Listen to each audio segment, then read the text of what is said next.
కార్యకర్తలకు అక్కడున్న వాళ్ళందరికీ కూడా అధికారులకు చెప్తున్నది, ఇంతవరకు కూడా అక్యూజ్ అరెస్ట్ కాలేదు.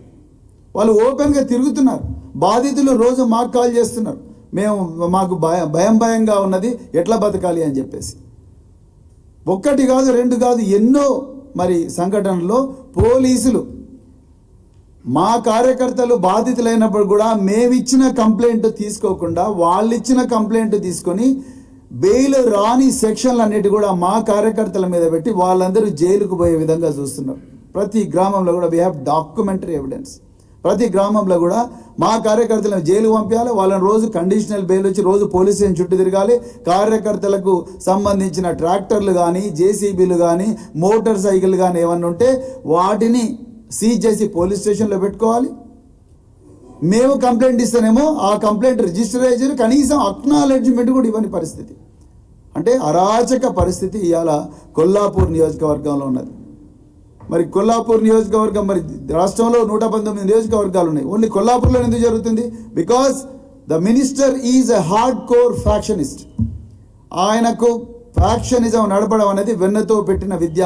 గ్రామాలను విడదీయడం, వితిన్ ద గ్రామం ఇరు వర్గాలను సృష్టించడం, వాళ్ళ మీద కేసులు పెట్టించడం. ఇలా మీరు ఆశ్చర్యపోతారు మిత్రులారా, ఎన్ని గ్రామాల్లో కేవలం ఈ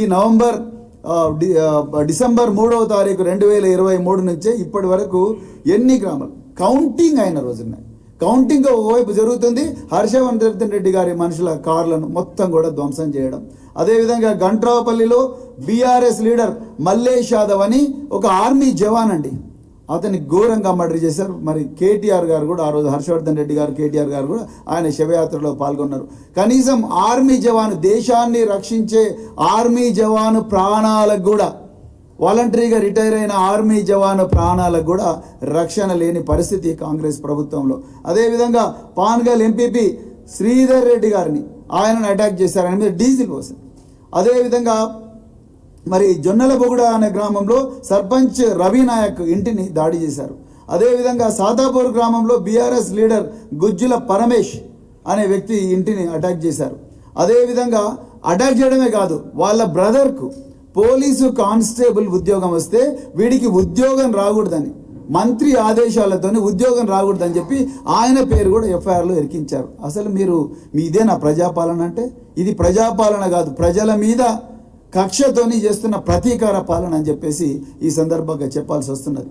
అదేవిధంగా చిన్న కారుపాముల నేను ఇంతకుముందు చెప్పిన సంఘటన, దళిత యువకుల మీద దాడి. అంతకన్నా ముందు నేను, హర్షవర్ధన్ రెడ్డి గారు, జగదీష్ రెడ్డి అనే బీఆర్ఎస్ కార్యకర్త తన పొలంలో భార్య భర్తలు ఇద్దరు పొలంలో వ్యవసాయం చేసుకుంటుంటే ఉదయం 6 గంటలకే పోయి ఘోరంగా దాడి చేశారు. అక్కడుండే మరి ఆలయ కమిటీ చైర్మన్, ఆయన అనుచరులు, జూపల్లి కృష్ణారావు గారి మనుషులు వాళ్ళ భార్యపై కూడా అటాక్ చేసిండ్రు. అటాక్ చేస్తే ఇంతవరకు ఆ కేసులో అరెస్ట్ కాలేదు. సాక్షాత్తు ఒక మాజీ శాసనసభ్యుడు, ఒక ఎంపీ క్యాండిడేటు, మేమందరం పోయి ఎస్పీ గారిని కలిసి ఇన్ రైటింగ్ రిప్రజెంటేషన్ ఇస్తే కూడా ఇంతవరకు వాళ్ళ అరెస్ట్ జరగలేదు. అంటే మరి ఎస్పీలు ఉన్నది ఎందుకు?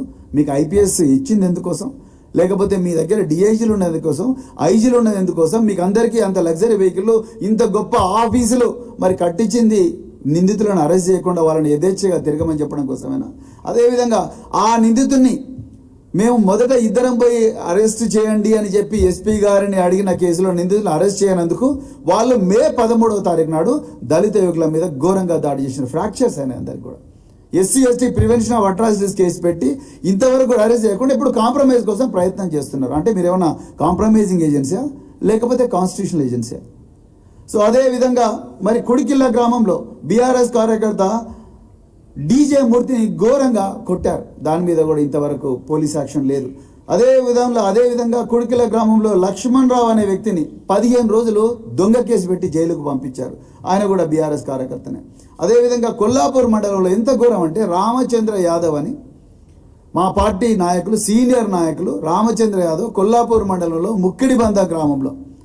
ముక్కిడిబంధం గ్రామంలో ఆయన పొలంలోకి కాంగ్రెస్ నాయకులు పోయి ఆయనను కొట్టి ఆయననే నిందితుడిగా పెట్టి కేసు పెట్టారు. మేము పోయి పోలీస్ స్టేషన్లో అడిగితే కనీసం అప్లికేషన్ కూడా తీసుకుంటలేరు. ఎస్పీ దగ్గరికి వస్తే మేము చూస్తాము అంటాడు. అంటే ఎంత ఘోరం అంటే, చట్టం అంటే జీవించే హక్కు అంటే కేవలం కాంగ్రెస్ కార్యకర్తలకే ఉంటుందా? చట్టంలో మరి కాంగ్రెస్ కార్యకర్తల మీదనే ఇచ్చిన కంప్లైంట్ మీదనే పోలీస్ కేసు పెట్టండి. ఎక్కడ సిఆర్పిసిలో ఐపీసీలో ఉన్నదా? ఇలా డీజీపీ గారు, హోంమంత్రి, మరి ముఖ్యమంత్రి రేవంత్ రెడ్డి గారే చెప్పాలి.